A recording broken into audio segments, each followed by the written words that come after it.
Sveiki, ko gero, jeigu kalbėsime apie rock muziką arba rock'n'rollą, visada išgirsime atsakymą ne. Ne tiksliam laikui, ne ko gero įprastiems standartams, ne ko gero tai, prie ko mes esame patogiai įpratę gyventi. Komforto zona visiems yra patogu, tačiau rock'n'rollas yra tai, ką mes patiriame išėję iš koncerto, tai yra iš savo gyvenimo komforto zonos ir todėl šiandien su malonumu galime pasakyti visiems, kurie internete turi galimybę pirmą kartą girdėti tam tikrą žingsnelį rock'n'rollo istoriją, bent jau čia Alytuje, Dzūkijos sostinėje, Alytus in Rock 3A studija gyvai. Na, pabandysime trumpai galbūt paaiškinti, kasgi tai yra Alytus in Rock ir 3A studija gyvai. Alytus in Rock jau trečią sezoną pradeda savo nemokamais koncertais ir aš tikiuosi, jog ir šis trečiasis koncertas bus įdomus visomis prasmėmis, nes koncertai vyksta neįprastose miesto erdvėse, jie vyksta mokyklose. Na, jie vyksta ten, kur dar gyva, ko gero, arba gali pabūsti rock'n'rollinė dvasia. 3A studija, tai žinoma pirmiausia, Andrius Driežas ir sėkmingai veikianti įrašų studija, ne tik įrašų, bet ir repeticijų studija Alytuje. Na, o nuo šiol tikėkime, jog tai bus ir online koncertų erdvė, kurioje savo vietą surasi tiek Lietuvos muzikantai, tiek atvykstantis muzikantai iš įvairiausių pasaulio šalių. Na, o gyvai, šiandien šiek tiek vėluodamas, bet tai juk rock'n'rollas, pirmasis koncertas, kuris dar nėra įrašytas, bet tikiuosi bus įrašytas ir vaizdas, ir garsas. Na, o tie, kurie stebi gyvai, turi galimybę būti šio istorinio momento. Jeigu prakalbame apie istoriją, štai prieš šį koncertą mes įsiaiškinome grupę, kurią netrukus aš pristatysiu ir kuri pradės šį pirmąjį online koncertą.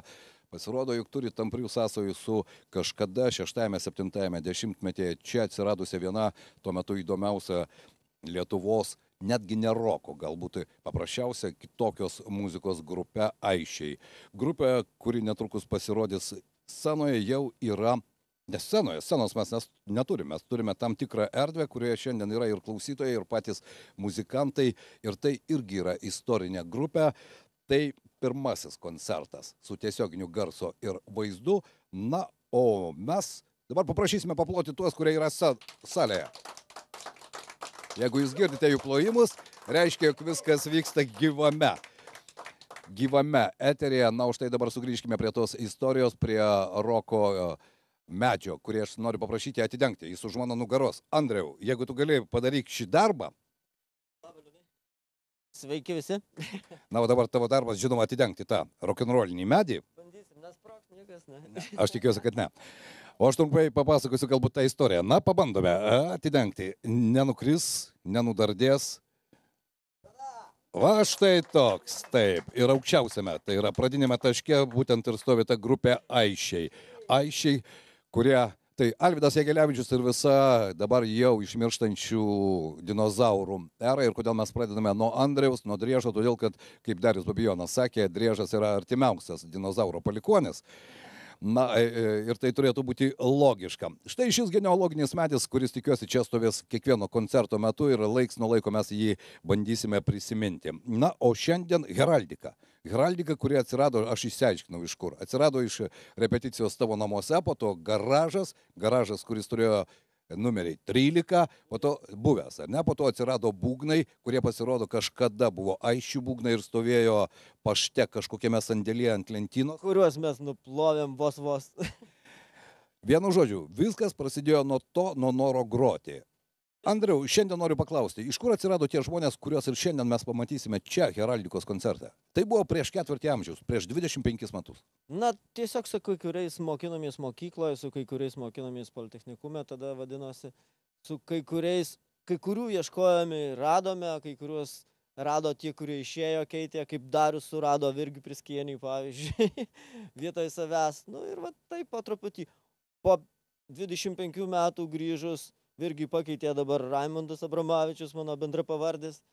Nu, taip vienas kitus rast reikia, tai reikia, randi.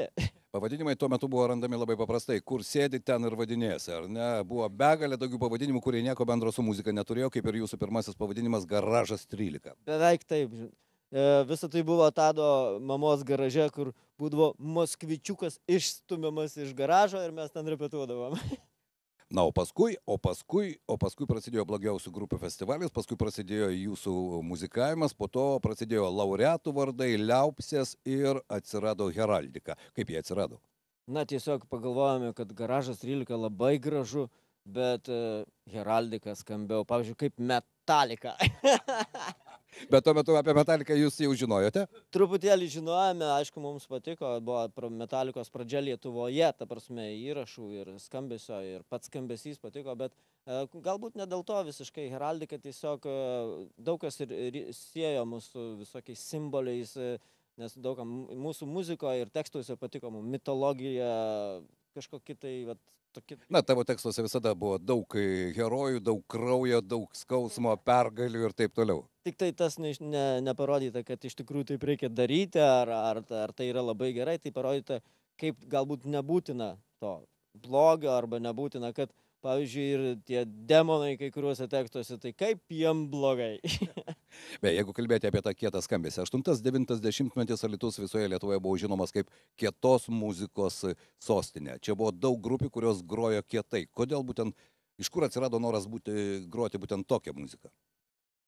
Na, turbūt, nežinau, jeigu pasakius paprastai savo istoriją, kodėl kietą muziką, turbūt išgirdus pirmus AC/DC akordus arba ten Def Leppard, manau, 82-83 metais, kada dar buvau, dar net ne paauglys, man tiesiog tas skambesys prilipo ir vedė kažkaip užsiliko širdyje, kadangi muzikinę gyslelę turbūt turėjau nuo savo tėvuko pusės, tai va taip ir lipo, radau senų būgnų irgi Rusyje ir panašiai. Ir taip toliau, ir taip istoriją galime pasakoti ketvirtį amžiaus. Aš galvoju, kad iš tikrųjų per šios gyvus koncertus mes turėsime galimybę išgirsti ir istoriją, bet svarbiausia yra muzika. Šiandien, Andriau, heraldika gros tai, kas skambėjo prieš ketvirtį amžiaus? Visiškai taip.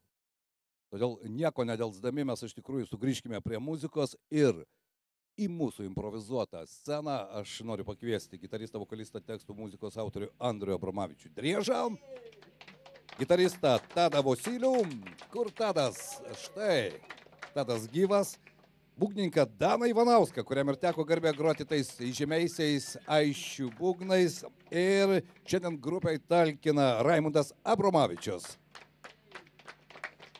Na štai, heraldika jau netrukus pasiruoš ir mes pradėsime pirmąjį tokį gyvą online koncertą.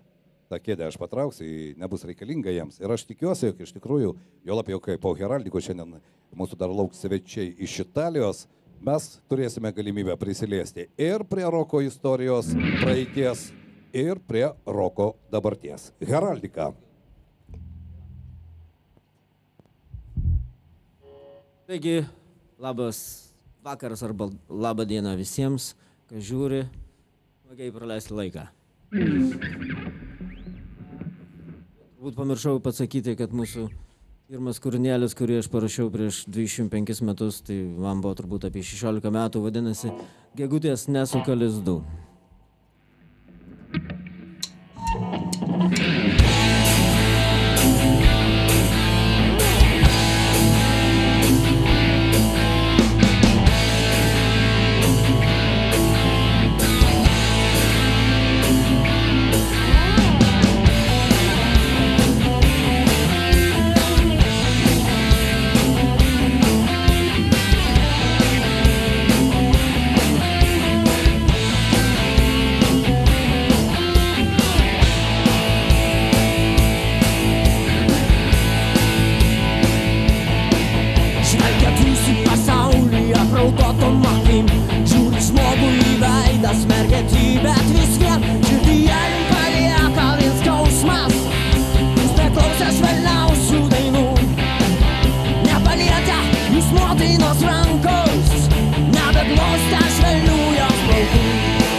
neis kaip kiti. Pasijaustai nors dalį sekundės, kad jūs buvot motinos glėbė. Našlaičiai, jūs juk vedėjau. Jūs patyrę daugelį vargų. Vien dėl to, kad gegutės nesuka lizdų. Kad gegutės nesuka lizdų.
Pirmą kartą, ne? Na, antra daina mūsų vadinosi kažkada tai Bėgantis nuo savęs.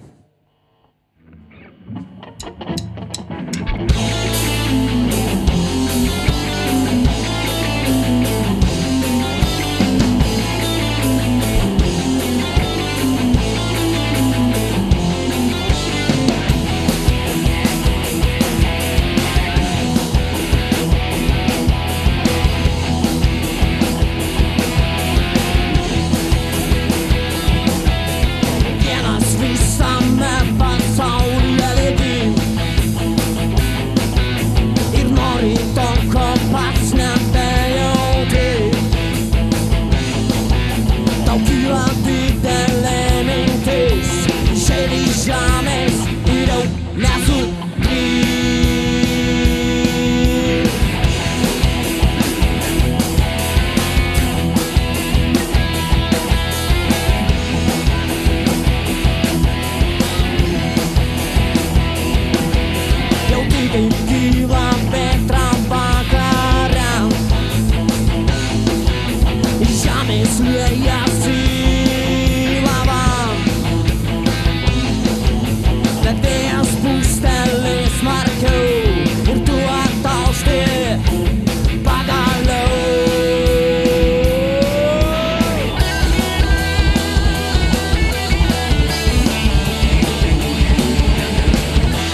Na ir dar viena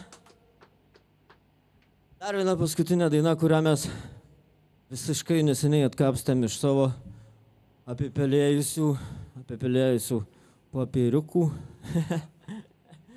užrašų, kurią nežinau kaip paaiškinti, bet ten apie labai demonus. Kaip jiem blogai. Tie demonai gali būti bet kas.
Ačiū, tai buvo Geraldika.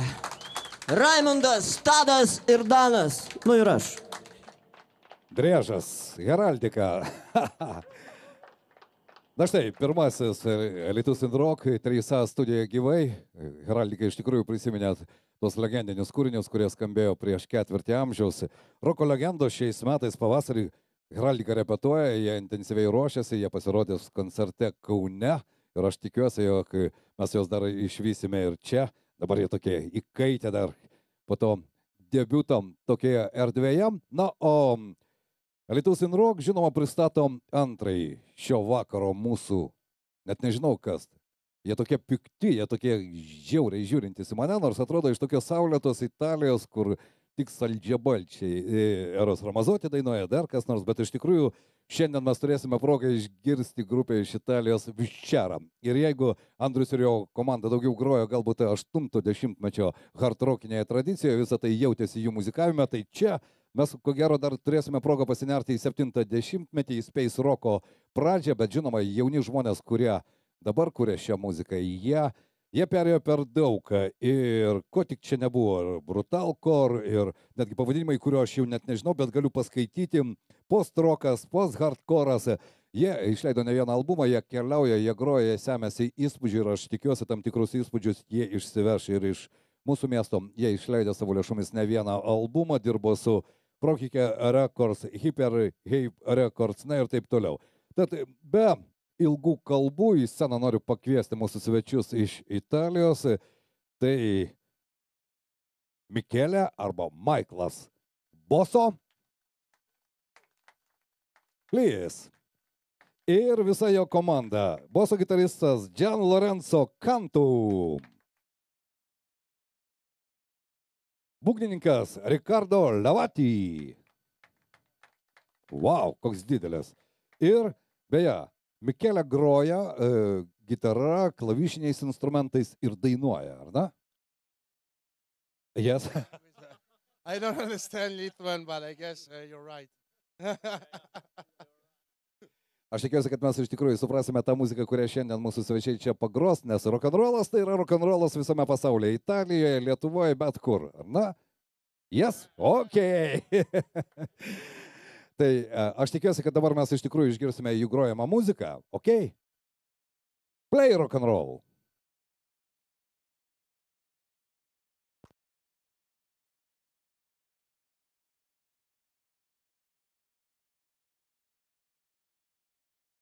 Štai, kol muzikantai čia ruošiasi, aš šiek tiek papasakosiu apie juos, nes reikia tam tikrų pasiruošimų.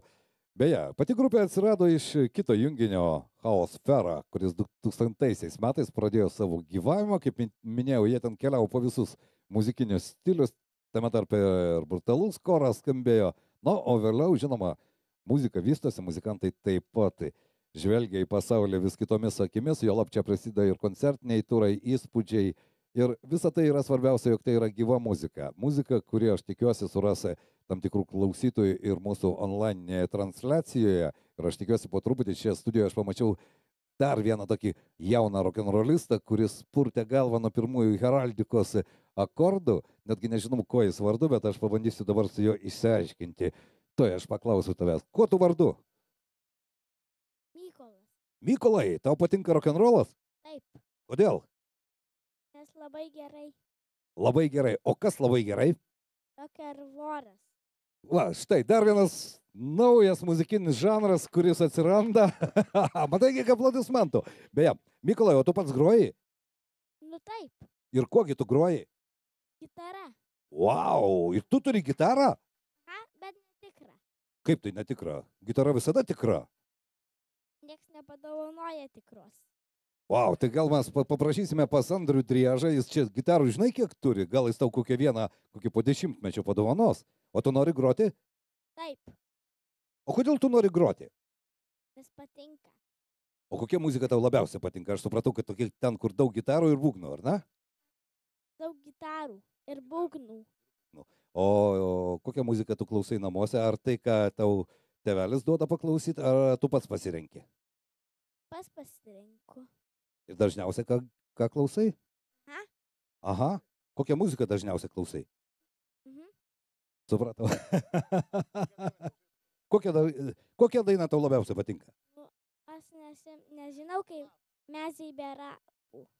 Iš tikrųjų, medžiai dar be lapų, bet aš tikiuosi, kad Mykolas sulauks naujų lapų ir sulauks tos gitaros. Na, mes netrukus sulauksime ir mūsų svečių Viščera grupė iš Italijos, kuriems reikia šiek tiek pasiruošti. Ir aš tikiuosi, jog tie mūsų klausytojai, kurie dėja studijoje jų negali būti labai daug, bet jie iš tikrųjų yra žavingos merginos ir jauni vaikinai, kurie mėgsta rock'n'rollą. Na, o tie, kurie mūsų girdi ir mato online, tikiuosi, jog ši pradžia, tokia istorinė pradžia, vis dėlto bus įdomi ir jums. Ir taip, Viščera, svečiai iš Italijos, paplokime jiems dar kartą.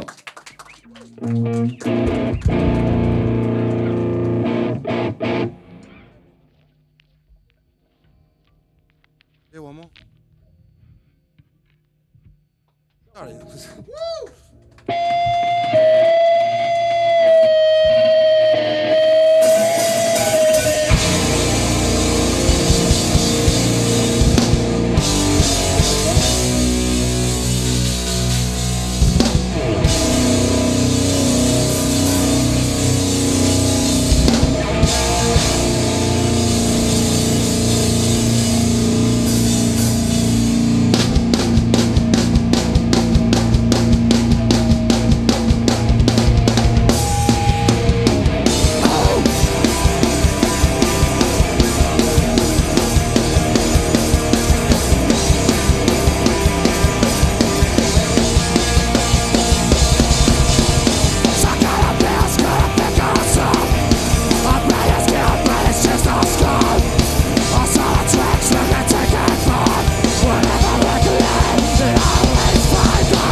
Thanks, sorry for the mess as usual.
Yes,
Ačiū sakome mūsų svečiams iš Italijos grupiai Viščera. Štai toks pirmas bandymas. Aš noriu pakviesti ir Heraldikos komandą.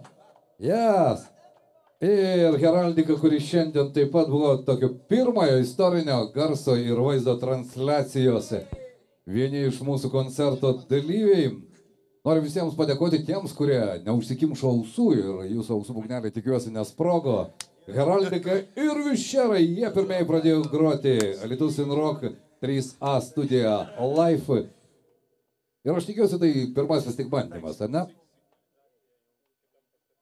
Signalizacija kitame pastate sako jau kaukė. Vadinasi, vibracijos rokenrolinės buvo iš tikrųjų geros. Ačiū jums, jie iš tikrųjų grojo labai nuoširdžiai. Na, o artimiausias Alytus in Rock koncertas jau kovo 28 dieną, jeigu aš neklystu, tai bus art-rockinė grupė Grand Mexican Warlock iš Vengrijos.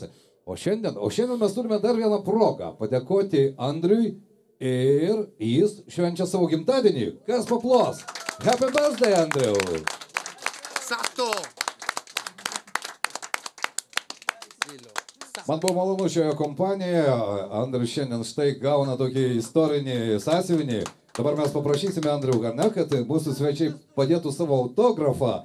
O aš dėkoju dar kartą Heraldikai, dėkoju svečiams iš Italijos grupiai Viščera. Taip pat noriu nuoširdų ačiū tarti ir garso ir vaizdo transliaciją techniškai sprendusiems žmonėms. Tai ir Kęstučiui Kryvui, Artūrui Sikorskiui, Raimundui Abromavičiui Driežui, Infosekai.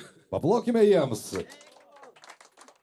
Taip pat reikia padėkoti radio stočiai FM 99, Alytaus naujienų laikraščiui, naujienų portalui Alytaus gidas LT ir žinoma 3A studijos šeimininkui Driežui Andriui Abramavičiui.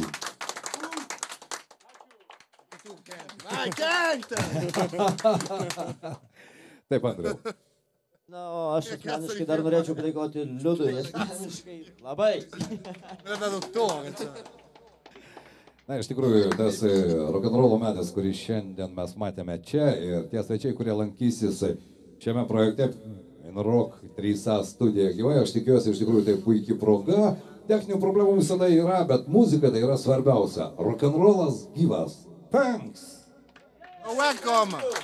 Thanks, Alytus! Anyway, it's called.